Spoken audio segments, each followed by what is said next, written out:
اللهم صل على سيدنا محمد يا رب صل وسلم دائما أبدا على حبيبي.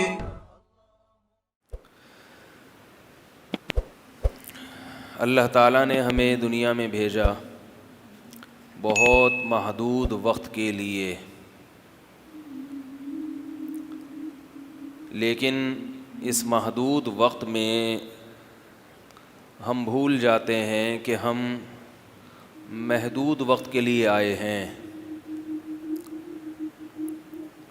اگر کسی سے یہ پوچھا جائے کہ تم دنیا میں ہمیشہ رہو گے تو وہ کہے گا کہ نہیں۔ زبان سے تو سب اقرار کرتے ہیں کہ مرنا ہے، دنیا سے جانا ہے، مگر عمل ایسا ہے جس سے ایسا لگتا ہے کہ دنیا سے جانا نہیں ہے۔ یہ بہت بڑی مصیبت ہے۔ اپنے سامنے لوگوں کو مرتا ہوا دیکھ بھی رہے ہیں، پھر بھی پتہ نہیں اپنے بارے میں کیوں خیال نہیں آتا کہ میں بھی مروں گا۔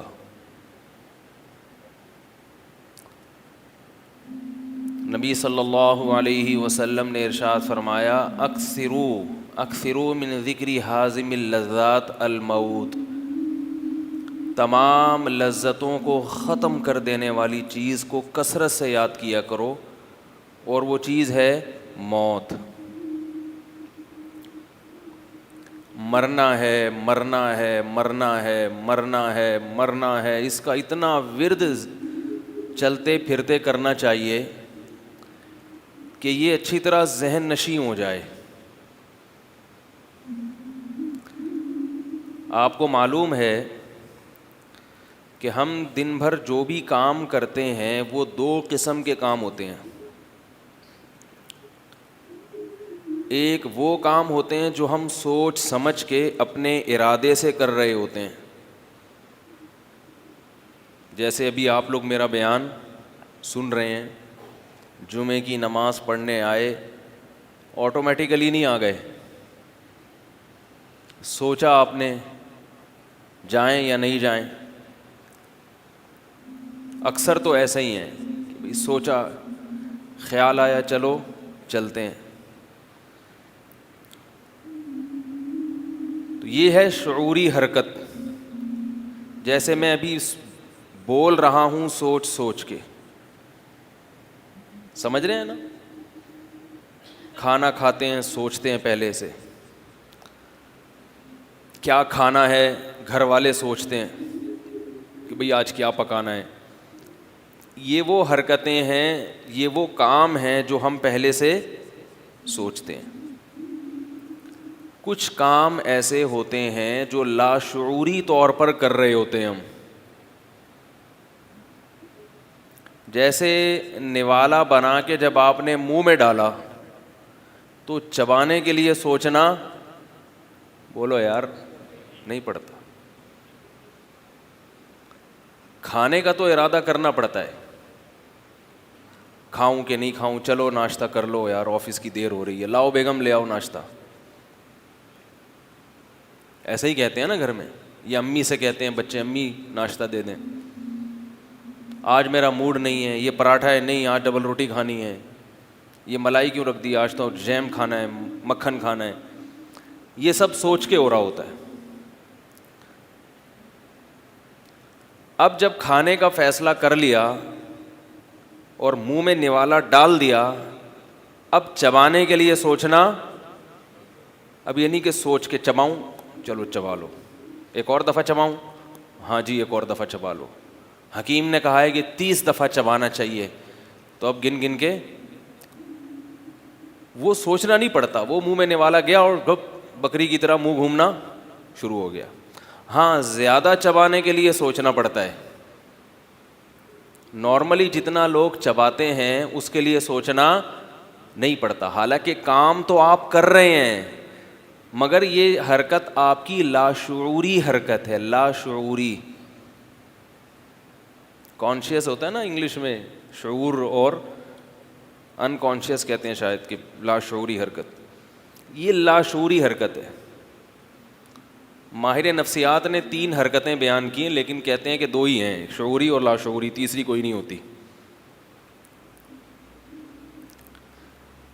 تو یہ حرکتیں ہماری لاشعوری ہوتی ہیں. ڈرائیونگ ہم جب پہلی دفعہ کرتے ہیں، سیکھتے ہیں، پہلی مرتبہ جب آپ ڈرائیونگ کر رہے ہو، اسٹیئرنگ آپ پکڑتے ہو سوچ سمجھ کے. آپ کو بتایا جاتا ہے یہ کلچ ہے، یہ ایکسیلریٹر ہے، یہ بریک ہے. کوئی جیسے ہی کوئی بندہ سامنے آئے گا، آپ سوچتے ہو بریک کہاں ہے، دھاڑ کر کے اپنا پاؤں رکھو گے بریک پر. کبھی غلطی سے ایکسیلیٹر پہ بھی چلا جاتا ہے. کیا خیال ہے؟ تبھی نئی نئی جو ڈرائیونگ سیکھ رہا ہو اسے سنسان علاقوں میں لے جایا جاتا ہے کہ ایسا نہ ہو کہ سوچنے میں بندہ ہی چلا جائے. لیکن تھوڑے دنوں کے بعد جب آپ ڈرائیونگ کرتے ہو تو پھر سوچنا نہیں پڑتا کہ بریک کدھر ہے، کلچ کدھر ہے، ایکسیلریٹر کدھر ہے. پھر یہ چیزیں لاشعور میں چلی جاتی ہیں. خود بخود باتیں بھی کر رہے ہو ہینڈ فری پہ، گپ شپ بھی لگا رہے ہو، موبائل کی کال بھی ریسیو کر رہے ہو، ہاں بھی کس کی کال ہے، بھائی ہٹا یار، اور ادھر سے اسپیڈ بریکر پہ ایک بریک بھی لگا دیا آپ نے، یہاں سے نکالا ٹرن مارا، ادھر سے ڈنڈا موڑ سے گھومے، ادھر سے. خود بخود ہوتا ہے کہ نہیں ہوتا؟ تو پتہ یہ چلا کہ سوچ سمجھ کے بھی کچھ کام ہوتے ہیں اور کچھ کام ہمارے لاشعور میں ہوتے ہیں. اب جو میں بات سمجھانا چاہ رہا ہوں وہ انشاءاللہ سمجھ میں آ جائے گی. موت کا یقین ہم سب کو ہے کہ مرنا ہے، مگر یہ چیز ہمارے لاشعور میں نہیں ہے، مستحضر نہیں ہے. سوچنا پڑتا ہے گھنٹوں گھنٹوں بیٹھ کے کہ مروں گا. بیان سننے پڑتے ہیں مولانا صاحب کے. اگر بیان سننا چھوڑ دیں، سوچنا چھوڑ دیں، تو زبان سے تو یہی کہے گا کہ مروں گا، مگر حقیقت میں تصور کیا بن چکا ہے کہ مروں گا نہیں. کام سارے ایسے ہو رہے ہیں جیسے اس نے قیامت تک کے لیے دنیا میں زندہ رہنا ہے. اب دیکھو کوئی 60 سال میں اپنا گھر بنا رہا ہو، 60 سال ریٹائرمنٹ کی عمر ہو گئی، اب کیا کر رہا ہے؟ وہ اپنا گھر بنا رہا ہے. تو اسے ہم کہیں گے بھائی چھوڑو یار، اب 60 سال میں کیا بناؤ گے؟ کتنے رہ گئے؟ 10 سال رہ گئے، 20 سال رہ گئے. وہ بھی یقین نہیں ہے. ورنہ تو قبرستان میں آپ جا کے دیکھیں 60 اور 65 کے درمیان آپ کو زیادہ نظر آئیں گے. عمریں لکھی ہوئی ہوتی ہے نا، تاریخ وفات. اس کا مطلب 60 سے اوپر غریبی چل رہی ہے. بھائی آپ لوگ تو مجھے سب 90 سے اوپر کے لگ رہے ہیں، جو اسٹائل ہے نا آپ کا بیان سننے کا. 60 سے اوپر کیا چل رہی ہے؟ غریبی. نبی صلی اللہ علیہ وسلم نے ارشاد فرمایا اعمار امتی ما بین 60 الی 70. میری امت کی جو عمر ہے، یعنی جو ریشو ہے، اوسط عمر ہے، ایوریج عمر ہے، وہ 60 سے لے کے 70 کے درمیان. 60 سے اوپر اور 70 سے پہلے مر جائیں گے. تو بس 60 سے اوپر اب کیا ہے؟ کسی بھی وقت مر سکتے ہیں. 70 کو بھی کراس کر دیا تو بھائی پھر تو کوئی اللہ کا خصوصی انعام ہے. اگر اچھے اعمال کر رہے ہیں، برے اعمال کر رہے ہیں تو اللہ کا کوئی عذاب ہے کہ مزید اللہ نے گناہوں کی مہلت دے دی آپ کو. 70 سے اوپر بہت کم جائیں گے. اب یہ آپ سروے کر کے دیکھ لیں، یہ کوئی صرف قرآن و حدیث کی بات نہیں ہے، مشاہدہ کر کے دیکھ لیں، آپ کو نظر بھی ایسا آئے گا.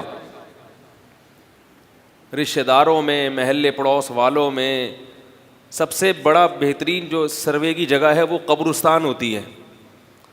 قبرستان میں مردوں کو گنے جا کے، ٹوٹل مردے کتنے، اور پھر ان کی عمریں دیکھیں تو آپ کو بہت کم مردے ایسے ہوں گے جو 70 کو کراس کر کے یہاں پہنچے ہوں گے.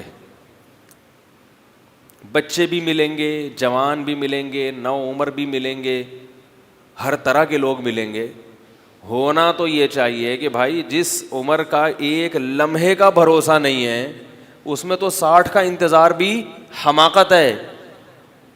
لیکن ہو کیا رہا ہے کہ 60 سال کی عمر کے بعد پلاٹ خریدا جا رہا ہے مکان بنانے کے لیے. پہلی حماقت. ہاں بچوں کے لیے خرید رہا ہے تو ایک الگ بات ہے, لیکن اس کی دلیل کہ یہ بچوں کے لیے خرید رہا ہے یا اپنے لیے, یہ اگر پہچاننا ہونا تو اسے کہیں کہ اگر ابھی موت کا فرشتہ آ کے آپ کو کہے کہ میں آپ کی روح قبض کرنے کے لیے آیا ہوں, اب بتاؤ کیا چاہتے ہو کہ یہ بنگلہ کھڑا ہو جائے؟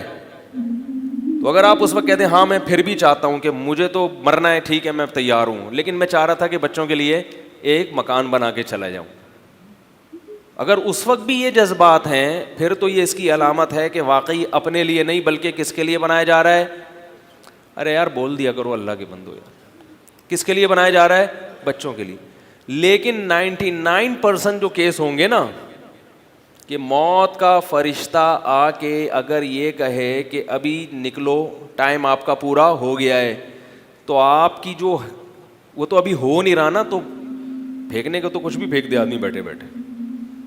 جب عملی طور پر ایسا ہوتا ہے تو پھر 99% لوگ ایسے ہوں گے جو یہ کہیں گے کہ اس کام کو یہیں روک دو, یہ سارا پیسہ نکلواؤ اور فلاں مدرسے میں صدقہ کر دو, یا یہ کہ بچوں کو دے دو وہ خود ہی کرتے رہیں گے. بھائی مجھے تو توبہ طائب کی, مجھے تو نماز پڑھنے دو, مجھے روزہ رکھنے دو, کچھ گناہوں کی معافی مانگنے دو اللہ تعالیٰ سے.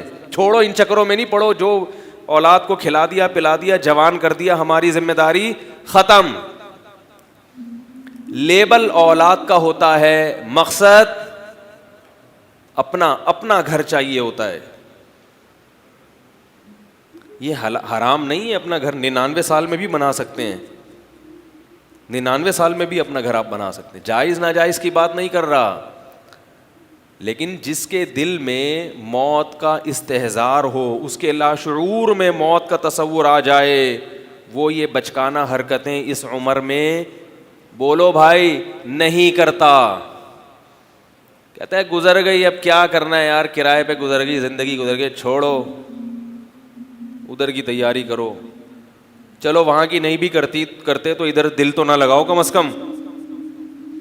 ارے بھائی بس کا اڈا آنے والا ہے, آپ کو اترنا ہے, کنڈکٹر بول رہا ہے کہ بھائی بس آگے گڈی نو سائڈ تے لاؤ, اور جو یہاں کے پیسنجر ہیں وہ نیچے دروازے پہ آ جائیں. وہ بلاتے ہیں نا کہ ہاں بھائی صوفی صاحب ادھر آ جاؤ, شاباش آپ کا اسٹیشن اڈا آنے والا ہے. تو اس موقع پر آپ کو اگر منزل سے محبت نہ بھی ہو تو کم از کم اس بس سے دل نہیں لگاتے جس کو چھوڑنا ہے آپ نے. تو آخرت کی تیاری کا تصور نہ بھی ہو تو کم از کم دنیا جو چھوٹنے والی ہے اس سے تو دل نہ لگائے انسان. دیکھو جس سے تھوڑی دیر میں الگ ہونے والے ہو, اس سے اتنی انویسٹمنٹ اس پہ کر دینا, کروڑوں روپے لگا دینا اس کے اوپر. لوگ ذہنی مریض بن رہے ہیں 50 سال کی عمر میں بھی دولت کے بارے میں سوچ کے ہائے پیسہ نہیں ہے, ہائے پیسہ نہیں ہے, ہائے پیسہ نہیں ہے. اور جن کے دلوں میں اللہ موت کو مستحضر کر دیتے ہیں ان کی سب سے بڑی مزے کی زندگی کیا کہ وہ ٹینشن فری, کھا لیا ٹھیک ہے, نہیں ہے کوئی بات نہیں, جانا کہاں ہے؟ قبر میں جانا ہے. نہیں ملے گا تو مر ہی جائیں گے نا, تو مل جائے گا تو نہیں مریں گے. ارے بھائی سمجھ میں نہیں آ رہا یار, بھائی نہیں ملے گا تو کیا ہوگا, زیادہ سے زیادہ مر جائیں گے نا. تو مل گیا تو بھی کیا ہو جائے گا, مر جائیں گے. بغیر کھائے بھی مرتا ہے اور کھا کے بھی مرتا ہے. بغیر کھائے دیر سے مرتا ہے. آپ کو پتہ ہے جب آدمی بھوکا رہتا ہے نا تو بیماریوں کے امکانات کم ہو جاتے ہیں, کیونکہ ہم جب بھوکے رہتے ہیں تو پہلے تو ہمارا معدہ دیکھتا ہے جو ادھر ادھر جو کچھ پڑا ہوا ہے اس کو نکالو, اس کو لگاؤ. پھر وہ چاہتا ہے کہ یار اب کچھ نہیں مل رہا تو جتنی اضافی چربی ہے جو کولیسٹرول بنا رہی تھی اس کو کھانا شروع کر دیتا ہے, وہاں سے انرجی لیتا ہے. پھر جتنے یہ جو کینسر کے مریض ہیں نا ان کا سب سے بعض لوگ ان کا علاج کرتے ہیں بھوکا رکھ کے. کینسر جو ہے, کینسر پہلے حکیم اس کا علاج کیا کرتے تھے, مریض کو بھوکا رکھ کے فاقوں میں ڈال دیتے تھے. مریض کمزور ہوتے ہوتے ہوتے ہڈیوں کا ڈھانچہ بن جاتا تھا، تو جب باڈی کو کچھ نہیں ملتا تھا تو باڈی وہ کینسر کے جراثیم کو کھانا شروع کر دیتی تھی. وہ جراثیم کو بھی کچھ کھانے کے لیے نہیں ملتا تھا تو وہ بھی آہستہ آہستہ ختم ہو جاتے تھے. یہ بڑا خطرناک علاج ہوتا تھا لیکن کامیابی سے ہوتا تھا یہ علاج.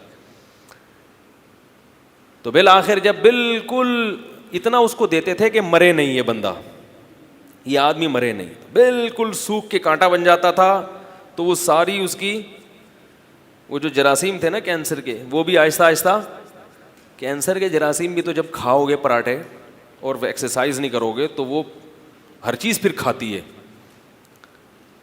جراثیم بھی آتے ہیں، کہتے ہیں یار یہاں فری پھوکٹ کا بہت مل رہا ہے. بھائی جب آپ اپنی حیثیت سے زیادہ کھاؤ گے تو جو بچے گا تو وہ کون کھائے گا؟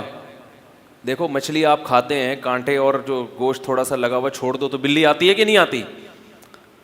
اور اگر اچھی طرح صاف کر دو تو صرف بلی آئے گی، چیونٹیاں نہیں آئیں گی، ورنہ ہر چیز آئے گی، چوہے بھی آئیں گے. تو یہی حال اندر جسم کا ہے. تو میں یہ عرض کر رہا تھا کہ کھا کے جلدی مرتا ہے، بھوکا رہنے سے دیر سے مرتا ہے. تو جو اصل بات میں عرض کر رہا تھا کہ دیکھو مانتے سب ہیں کہ مرنا ہے، مگر یہ چیز ہمارے لاشعور میں نہیں ہے. زندگی ایسے گزارتے ہیں جیسے کبھی بھی نہیں مر رہا. نفحۃ العرب ایک عربی ادب کی بڑی اچھی کتاب ہے، مدارس میں پڑھائی جاتی ہے. اس میں ایک واقعہ لکھا ہوا ہے کہ ایک 90 سال کے آدمی نے کسی کو ٹھیکیدار کو ٹھیکہ دیا 50 سال کا یا 100 سال کا، نا کسی کوئی جیسے ٹھیکے پہ کام دیا جاتا ہے نا کہ بھئی آپ نے یہ بلڈنگ اتنے عرصے میں بنا دینی ہے، تو لمبا ٹھیکہ دیا، بھئی یہ میں ٹھیکے پہ دے رہا ہوں آپ کو 20 سال کے لیے، 30 سال کے لیے. تو کسی نے لوگوں کو جا کے خوشخبری سنائی کہ مبارک ہو ملک الموت کا انتقال ہو گیا ہے.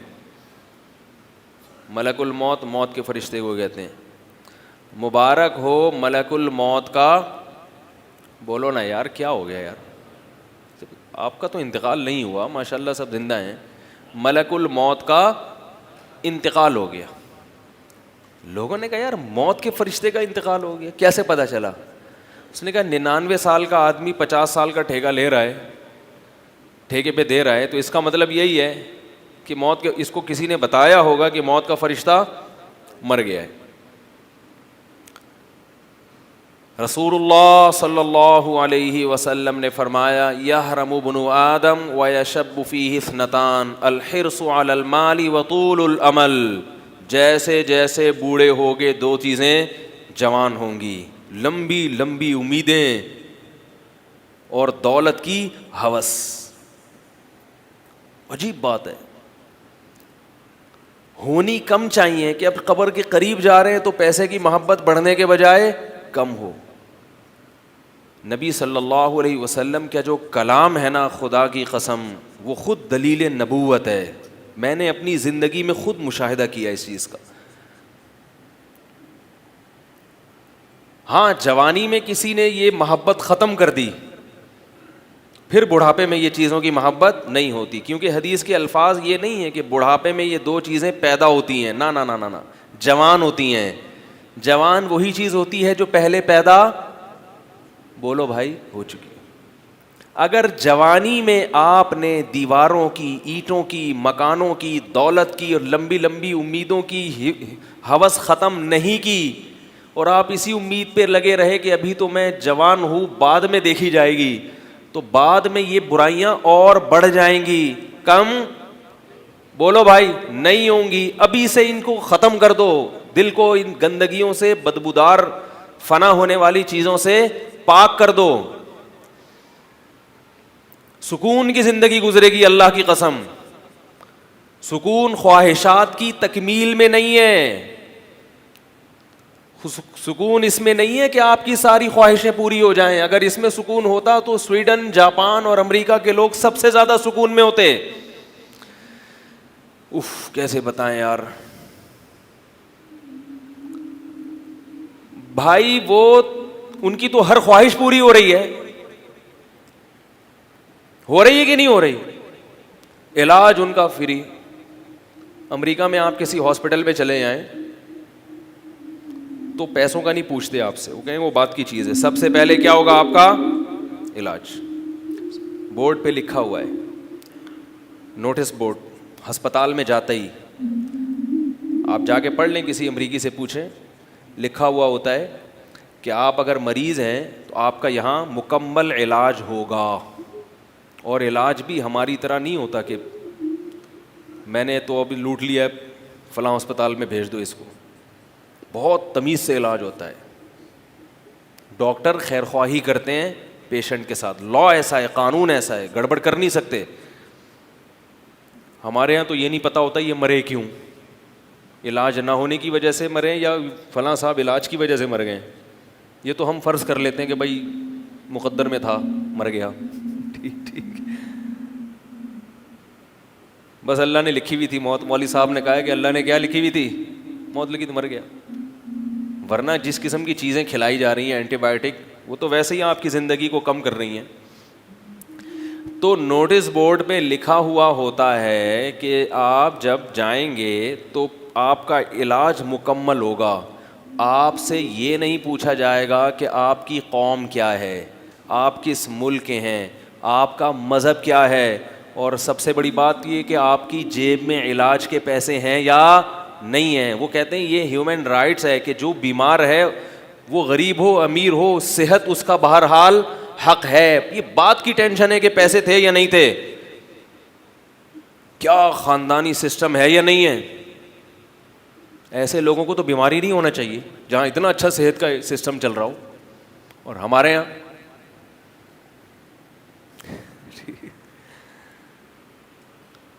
یہاں کیا ہو رہا ہے, اگر آپ کے پرائیویٹ ہاسپٹل میں علاج کراؤ گے تو زکوٰۃ کے بغیر بولو بھائی نہیں ہو سکتا. اتنا مہنگا علاج ہے, اور اس میں بھی پتہ نہیں ہوتا کہ یہ جو دوائیں ڈاکٹر صاحب لکھ کے دے رہے ہیں یہ میری جسم کی ریکوائرمنٹ ہیں بھی یا نہیں ہیں. یہ تو اس لیے لکھ کے دے رہے ہیں کہ ڈاکٹر صاحب کو فلاں کمپنی نے اتنے گفٹ دیے ہیں, اتنے ہدیے دیے ہیں کہ اب ان کے باپ کو بھی معذرت کے ساتھ یہ دوائیں لکھنی پڑیں گی. تبھی میڈیکل اسٹور والے پوچھتے ہیں نا کس ڈاکٹر نے ریکمینڈ کیا, یہ پوچھتے ہیں نا. میں نے کہیں اپنا ٹیسٹ ویسٹ کروانا تھا, کافی پرانی بات ہے, تو لیبارٹری والے پوچھ رہے ہیں کس ڈاکٹر نے لکھ کے دیا ہے. میں نے کہا شاید اتنا اچھا سسٹم پاکستان میں آ گیا کہ ڈاکٹر کے نسخے کے بغیر یہ ٹیسٹ نہیں کریں گے. بہت بہترین سسٹم آ گیا پاکستان میں. پتہ یہ چلا کہ یہ اس لیے پوچھ رہا ہے کہ ان ڈاکٹروں کی پھر لسٹ تیار ہوتی ہے کہ انہوں نے اتنے بکرے ہمارے پاس بھیجے, فلاں نے اتنے گدھے بھیجے ہمارے پاس. تو ہم لوگ تو بکرے اور گدھے ہی بن رہے ہوتے ہیں نا ڈاکٹروں کے سامنے. جیسے گدھا ہے کان سے پکڑ کے کہیں بھی لے جاؤ تو ہم بھی چلے جا رہے. سب ڈاکٹر نہیں ایسے ہوتے بھائی, اچھے بھی ہیں. تو وہاں ایسا نہیں ہے. پھر آپ کا, اور اگر گورنمنٹ کے ہاسپٹل میں آپ گئے ہیں تو آپ کے اگر بہت اچھے تعلقات ہیں نون سے یا پی ٹی آئی سے یا جمعیت سے یا کسی سے بھی, بہت اپر لیول پہ آپ کے بہت اچھے تعلقات ہیں, تو بڑا خاندانی قسم کا گردہ آپ کے لگے گا اگر آپ کا گردہ خراب ہے.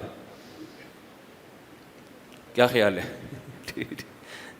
وہ بھی جب لگے گا جب آپ کو ضرورت ہو, ورنہ کہیں گے نہیں بھائی آپ کا ویسے ہی علاج ہو سکتا ہے. ورنہ کوئی بھروسہ نہیں ہے کہ خام خواہ میں آپ کے پرزے چینج کرنا شروع کر دیں. گورنمنٹ کے اسپتالوں میں حال جا کے دیکھو, ایسے پڑے ہوئے ہیں لوگ, اللہ کی پناہ.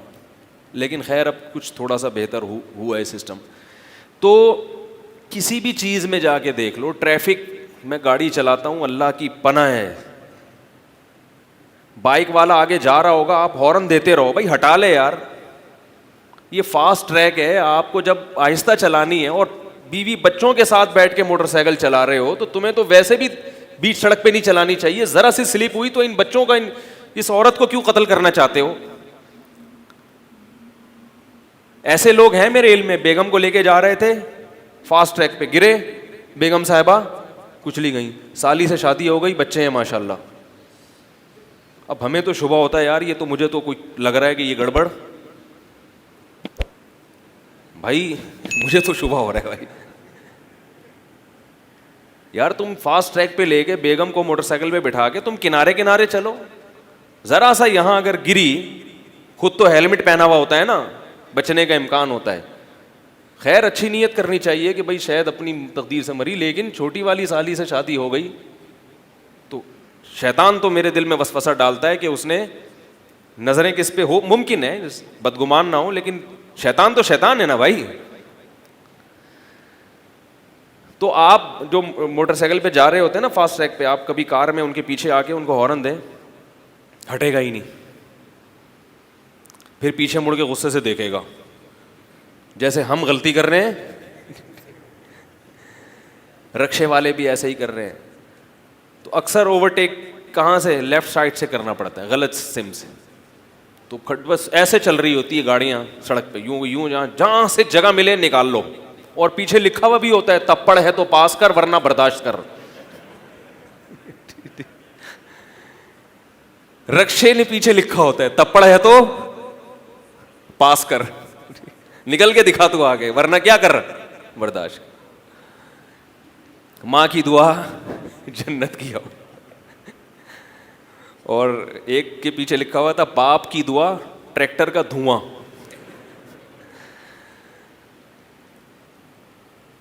تو میں یہ عرض کر رہا تھا کہ دیکھو ان کی ساری خواہشات پوری ہو رہی ہیں, مگر ٹینشن ان ملکوں میں زیادہ ہے. ریپ کے واقعات, قتل کے واقعات زیادہ ہیں وہاں پہ. وہ تو بعض ملکوں میں جو نہیں ہے تو قانون بہت مضبوط ہے. تو یاد رکھیں سکون اور اطمینان اللہ نے خواہشات کی تکمیل میں نہیں رکھا, سکون اس میں رکھا ہے کہ جتنا مل رہا ہے اس کو اپنی ضرورت سے زیادہ سمجھیں, اور یہ یقین کر لیں کہ میں اس کا بھی مستحق نہیں ہوں. سفر میں اتنی چیزوں کی ضرورت نہیں ہوتی, یہ مجھے میری ضرورت سے زیادہ مل رہا ہے. ورنہ سفر ہے, جا رہے ہیں آگے قبر میں جانا ہے, تو اتنے 3 ٹائم کھانے کی ضرورت ہی نہیں ہے بھائی. بھوک کی تکلیف سے حفاظت ہو جائے کافی ہے,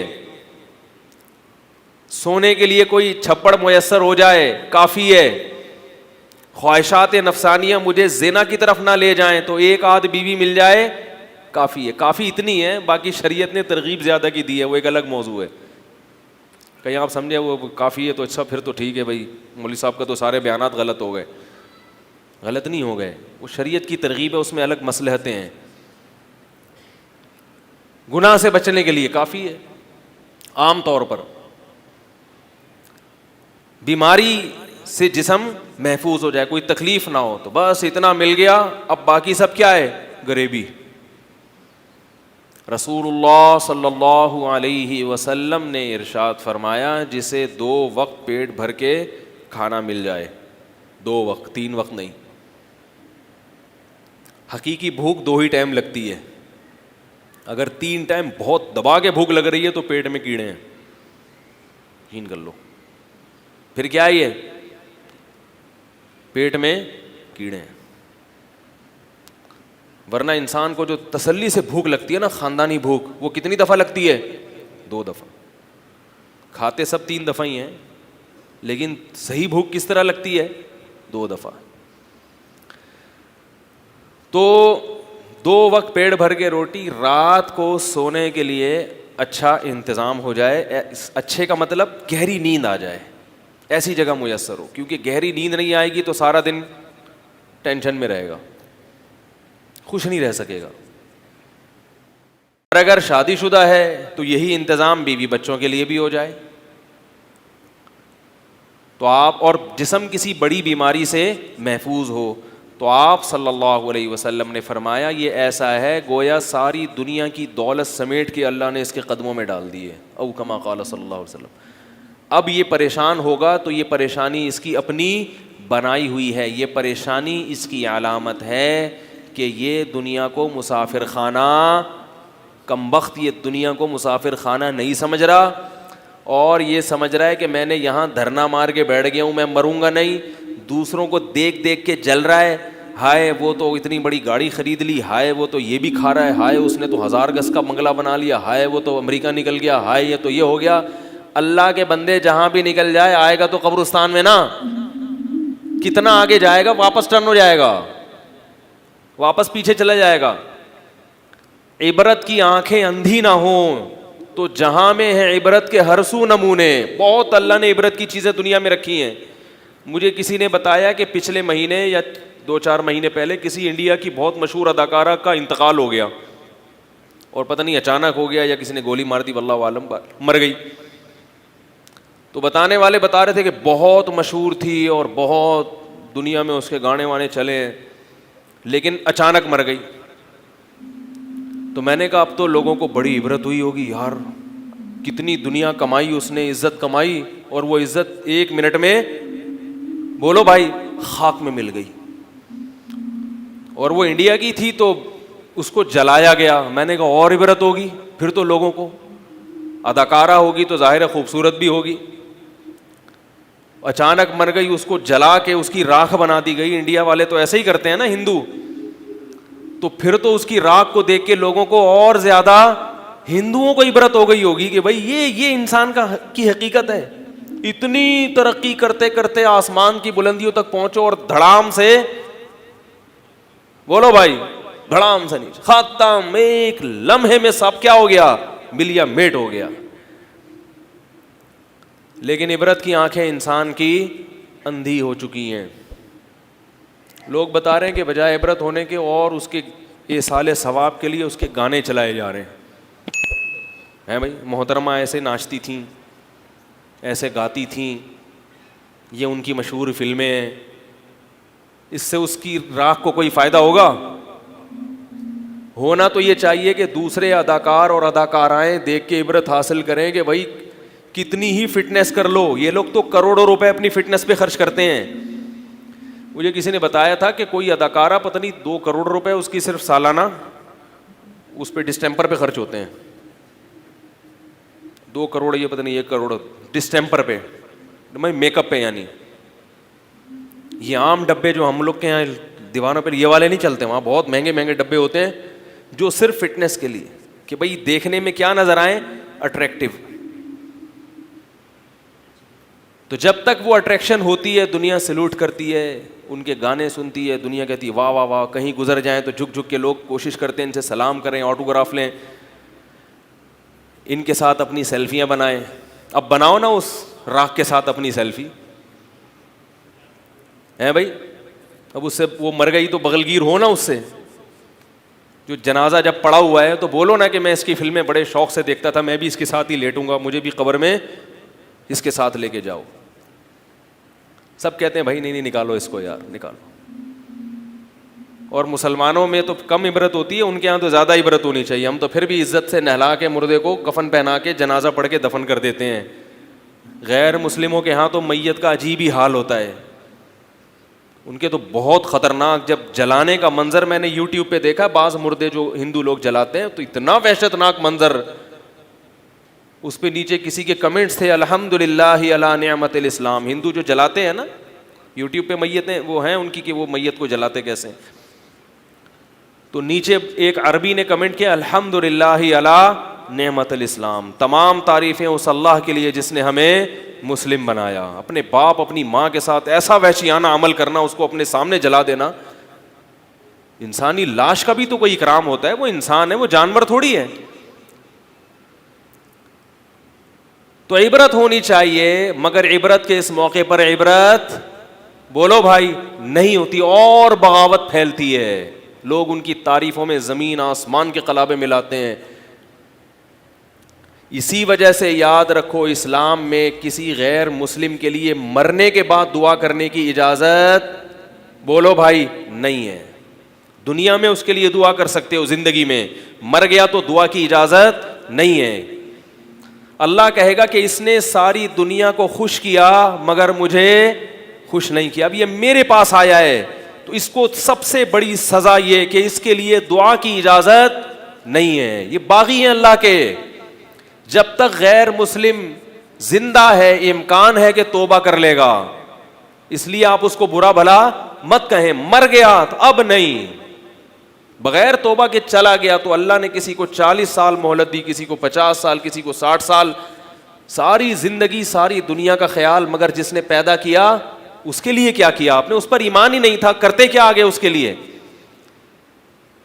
عبرت کی بات ہے، اللہ عبرت کا نشان بنا دیتے ہیں، مگر افسوس کہ ہمارا جو میڈیا ہے نا، میڈیا وہ تو ظاہر ہے عبرت کی بات. میں ایک بہت حیران ہوتا ہوں کہ پہلے ہمیں یاد ہے بچپن میں کسی میت کو جنازے کی چارپائی پہ جب قبرستان لے کے جاتے تھے نا، دل میں ایک عجیب سی وحشت ہوتی تھی. لوگ چپ ہوتے تھے، ہلکا ہلکا ذکر کر رہے ہوتے تھے، سوچ رہے ہوتے تھے کل ہم بھی چارپائی پہ لیٹے ہوئے ہوں گے، آج ہمارا یہ بھائی یا بہن دنیا سے گئی ہے، کل ہمارا نمبر ہے. اب ایسا نہیں ہوتا، اب باتیں کر رہے ہوتے ہیں. جنازے کی چارپائی کو لے کے جا رہے ہیں، باتیں، یار تو نے سنا ہے وہ بحریہ ٹاؤن میں تو نے 20 پلاٹ خرید لیے. یار میرا تو یہ خیال ہے کہ یہ مجھے تو 2 نمبر لگ رہا ہے، یہ ایسا کر گلشن معمار میں لے لے. ابے سنا آج کل سرجانی کے ریٹ بڑے ٹائٹ چل رہے ہیں. ابے سنا ہے یہ گوادر ابھی بننے والا ہے نا، یہاں پلاٹ لے کے ڈال دے. یہ باتیں ہو رہی ہوتی ہیں. اللہ بتا رہے ہیں کہ تو بحریہ پورا ٹاؤن، بحریہ ٹاؤن بھی خرید لینا. جو بحریہ ٹاؤن کا مالک ہے نا، وہ بھی کل اسی چارپائی کے اوپر بول دیا کرو بھائی میں آپ کے لاشعور میں ڈالنا چاہ رہا ہوں یہ چیزیں، میں اپنے لیے بھی کہہ رہا ہوں یہ باتیں کہ مجھے بھی اللہ سمجھ دے. کل بحریہ ٹاؤن کا مالک بھی اسی چارپائی پہ لیٹا ہوا ہوگا. جب وہ لیٹے گا تو اللہ تمہیں کیسے چھوڑ دے گا؟ تمہارے تو 4-5 پلاٹ ہیں، اس پہ تم فنٹر بنے پھر رہے ہو. ایسے ایسے حکمران دنیا میں پیدا ہوئے، آدھی آدھی زمینوں پہ حکومت کی ہے انہوں نے. تھوڑے دنوں کے بعد وہ بھی کہاں کے لیٹ گئے؟ بولو نا یار، چارپائی پہ لیٹ گئے. وہ کہتے ہیں کہ جو سکندر ہے نا بادشاہ، جس نے پوری دنیا پہ حکومت کی ہے، دنیا میں چند نام ایسے جنہوں نے پوری دنیا پہ حکومت کی ہے، اللہ ماشاء اللہ بہت ہی کم علاقہ چھوڑا ہوگا. سکندر اعظم بھی انہی میں سے ایک گزرا ہے.